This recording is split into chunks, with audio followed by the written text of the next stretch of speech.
Kalau korang tak minat CV Type R, boleh beli ni, Honda Prelude EHEV.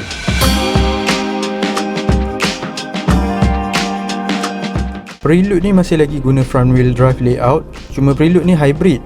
Dia guna enjin 2 liter 4 silinder menghasilkan 141 PS dan 182 Nm torque. Motor elektrik dia pula menghasilkan 184 PS dan 315 Nm torque. Jadi combine power output dia adalah 203 PS. Kereta ni dalam gambar nampak kecil, tapi bila depan-depan actually proportion dia just right je.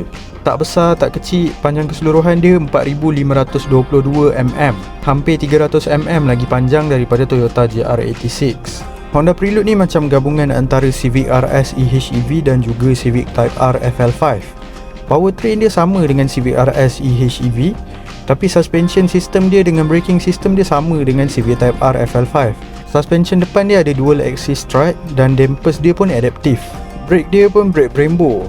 Bahagian belakang ni pun cantik juga sebenarnya. Dia ada full width LED tail light, tapi exhaust tip dia ni malu-malu je.